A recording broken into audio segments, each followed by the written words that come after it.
There's no shame in doing your best and give it your all, and you make it.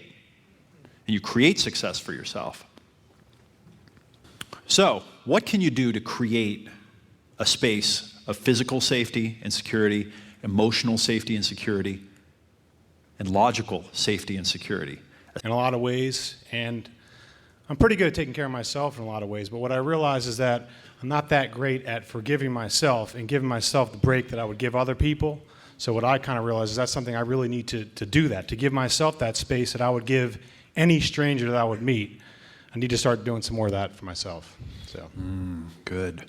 Who could use a little more forgiveness from yourself? You just spoke for a lot of guys. Thank you. You're welcome.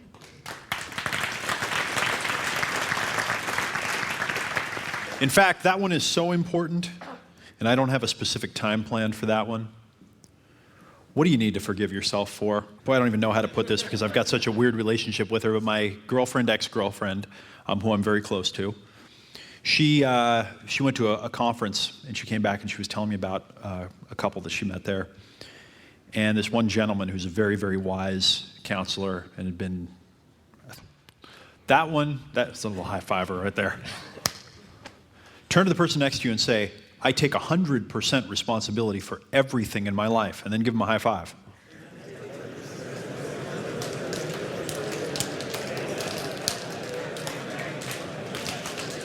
But higher level group, we're a little more evolved to start with. We're making great progress, so thank you. We're doing this together, so awesome job. The questions I'm getting are great. What will burn your willpower, suck your energy, and rob you of all that is good more and faster than just about anything? And of course, the intuitive answer is women. We're getting closer. Fear? Bad health? Unhappiness? Not taking responsibility? Not having a purpose? How about this? Lying. Bits of information that are coming in at any time through all of our senses, coming up from our unconscious. We have to narrow that down to just a few that we can deal with. We can't take it all in. So we do, I don't know. Do they seem like lies? They don't feel like lies, do they? I don't think so. I don't think that they're lying. I think that in drawing this distinction, we can put those over here. And I think we can agree as a group that those really don't seem like lying. Can we agree? Yeah. Lying has another connotation. Lying implies something else. I'm going to give you maybe one frame or one possible definition for us to use for lying.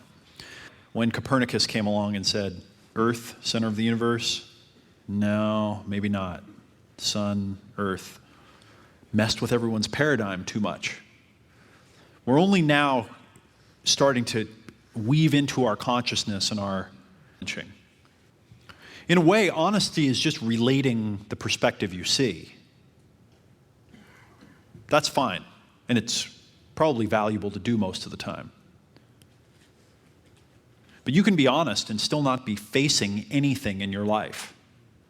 Have you ever met someone who was the sweetest, nicest, most honest person? They couldn't tell a lie, but they're not facing a damn thing in their life? You may have one of these in your family or a friend. And it's a tough one because you're like, you're so sweet, I can't, but your life's activated, comes into action and goes and faces the thing. On a primal level, what she wants is if she and you are together and a saber-toothed tiger walks around the corner, that you will stand up and you will look the tiger straight in the eye and you will be completely present to deal with it, whatever that means. Not that you will go, oh my God, what should we do? What do you think we should do? There's a tiger. Face the issue. Now, we have internal things that we need to face, and we have external things that we need to face, but for the most part, we do not face them. We don't stare down the mouth and say, I will deal with this. As men, looking right into the eyes, straight into the darkness of the thing that we want to avoid, it's very exhilarating. The elephant in the room makes you very powerful. Start doing it more often. So let's do a little bit of work right now. What's something in your life that you're not facing? You're not looking directly in the eye. It might be a medical issue. Hide from her. You can't hide. She's going to get in there and figure out what's going on.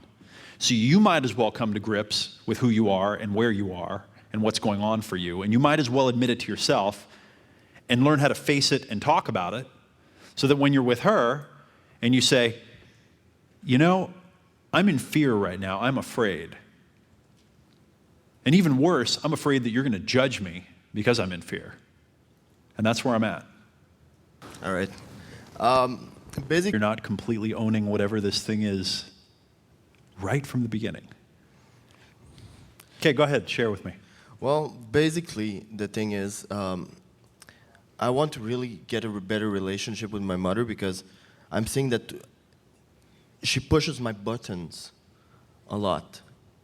And I can't, like, I don't want to be always that way when I don't want to feel those negative or whatever feelings that I'm feeling when I'm with somebody like that. That I don't want to be played or having somebody having my remote control and push. When you said that? No, I think that was an unconscious response. Interesting, huh? And can I mess with you just right out of the gate? Absolutely. Okay, absolutely. awesome. I'm begging for it, I know. He watched it happen, and he walked up here and did the exact same. Knew it. Knew it was gonna. That was gonna be like. Next level because I'm scared that if I do, then I will not. I may misstep and I may not look completely cool, and then, all bets are off. So that's what you're facing in your life? That's the first thing that jumped to mind. Okay. What's the real issue? Boil it down to a few words for me. Caused from the way you remember it, a loss of confidence? Oh, absolutely. Can you remember one in particular? Yeah. Can you remember the earliest one you can remember? No, but I remember the most powerful one. You want to talk about it? No, but I will. Okay. All right. And I admire you for it.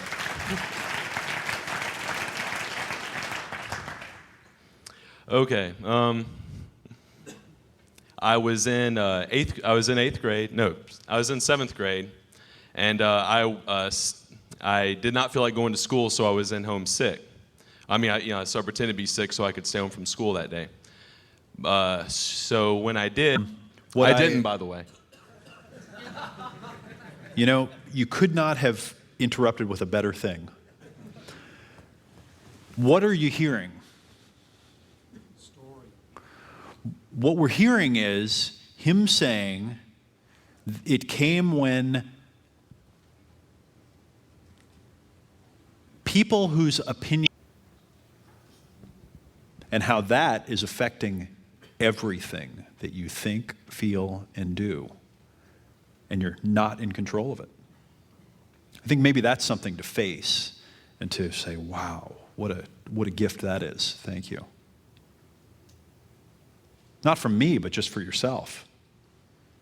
Does that ring true for you? Oh, no, absolutely. Get off this stage. Thanks, man. Yeah, absolutely. So who's got a different issue now that they need to face than they had before we did the exercises? Who's got a little bit more powerful one? See, if you think the issue that you need to face is, I get nervous when I'm around a woman that I'm attracted to, come on. There's something much bigger that if you will face that issue, it'll knock out like 30 things in your life that you thought were issues. One of you is going to share your perspective. it would be best if you try not to share too much of it. You get one good or two good points across. And if you want to explain the point, fine. The other person is going to listen, and then when person who's like, it's not going to beam me in the eye with it. Okay, here it comes. Oh, nice, a little 50-cent piece too, huh? Chris, are you ready? Call it. Heads. Heads. You want me to get started? Greg, what I'd like you to do is please explain your perspective, your main point. Okay.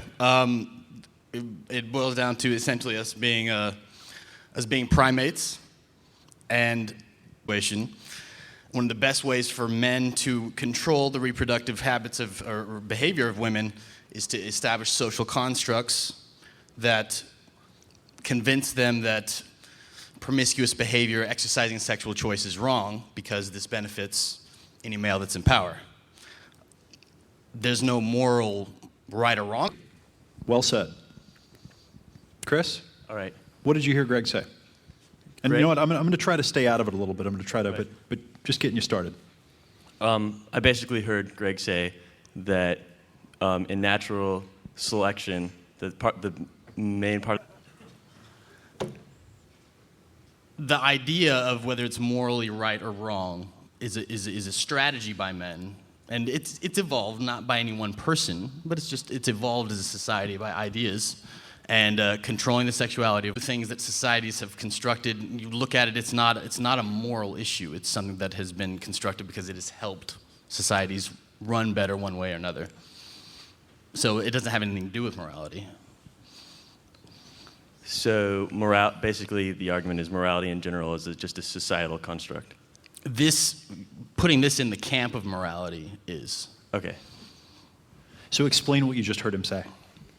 That sexuality or sex quickly after you meet someone. I'm a little hazy on that. I think we're getting a little bit to the finer point. Okay. Say it one more time. Which bit? Your main point, because we're getting closer. Okay. Good. That is morally neutral, and that it's a variety of.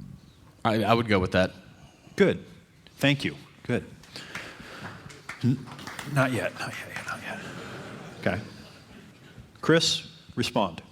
All right. And just to kind of preface this is one of the big things that sexuality is something that God has created and provided humanity to bring closer intimacy to one human being or to another person, to become fully involved with that person, to have the closest relationship possible.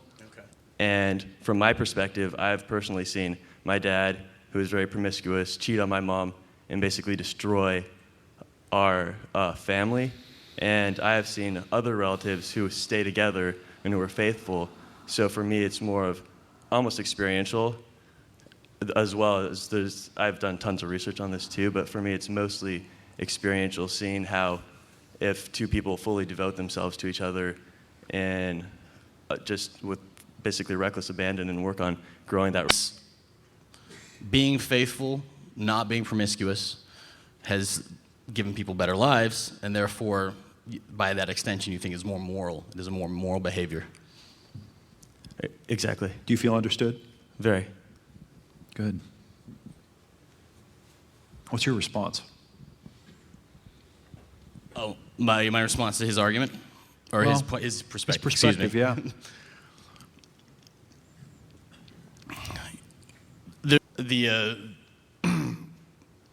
And remember, at the end, I'm going to say, do you feel understood? So Okay. choose your words. I will go so far as to say that God is one of, or a mandate by God, or any kind of religious, or any kind of, excuse me, I'm not going to use that word, but any kind of societal construct is one of many methods used. I want to make an argument as whether God actually exists or whether, because this is a completely different issue, and I don't really want to go into it. But as far as personal experience and family, being part of the lumps and the ups and downs, from a lot of times I will behave based on what I see other. I don't necessarily see it as a good case for not escalating things quickly, but I understand now why how that's related for you. Aside from repeating what I had said earlier, I don't feel like I have that much of a response to that. I feel like we might. There was be at a something that he standstill. said that you didn't say that you heard. There, definitely deviated from how we had started. Is that I guess one of the things that we've been seeing here is that a variety of emotional problems or issues that you can have, be it sexual or be it all kinds of things, you bring that into a relationship and it can mess up the relationship. So tagging it specifically to sex is These relationships and the dynamics in these relationships.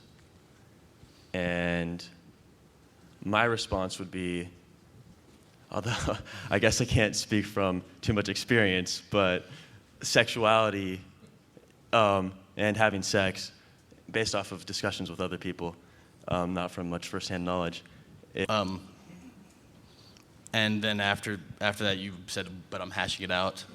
And Right, so there's all the other stuff that you've learned up until now about it and all the associations you have with it, and that still has enough inertia to override any. You get it, but to be like, yes, you understand where I'm coming from. You understand me. Okay, go.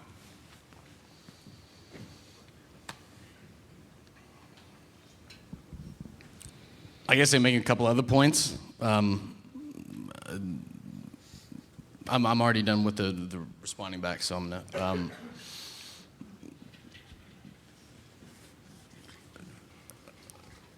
Yeah, actually, if I say anything, it's essentially going to be repeating it.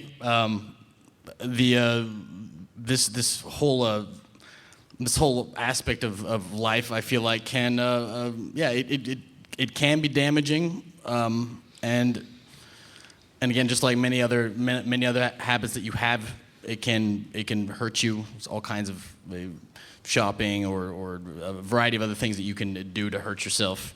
Drinking, smoking, whatever. They can go out of control.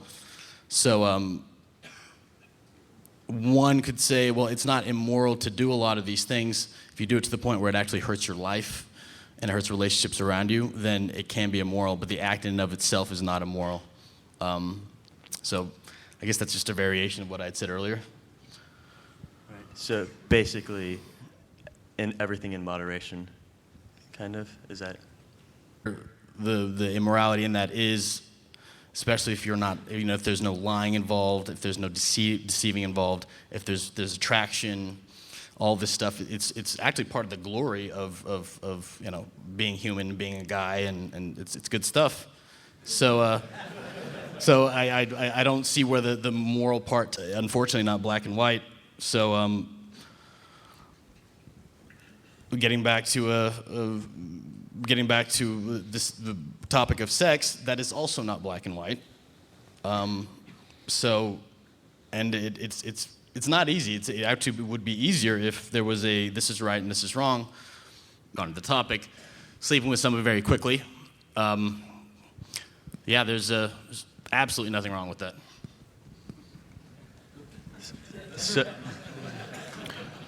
So what you said is that you have this internal compass kind of right and wrong, and that shifts based on the circumstances, and that based on the circumstances, or actually there's nothing wrong with sleeping with someone quickly as long as the rest of your morality is in line with that, or the rest of your moral compass is in line with that.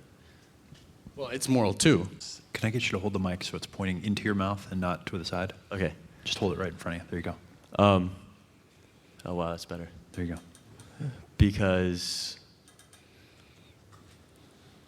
it's not an immoral act, and there's nothing wrong with that. It's morally okay, because... And then you would be like, you know what, I don't want to have sex. I imagine that would really do some damage, considering that she had already agreed to come to your house and such with you. I think there's a variety of things that can go wrong, and here in that situation, it would almost be, you could really hurt someone. Not completely.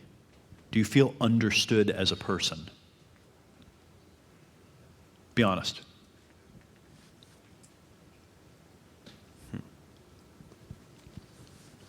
Probably not.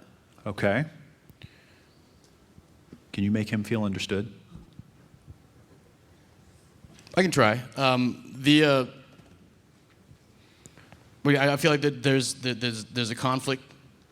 Make Clearly. him feel understood. Okay. There's a conflict, obviously, between a lot of what you're.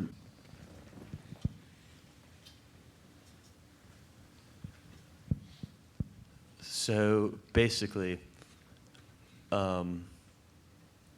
there's this sexual drive within all of us that seems that it needs to be satisfied and that there's nothing wrong with it.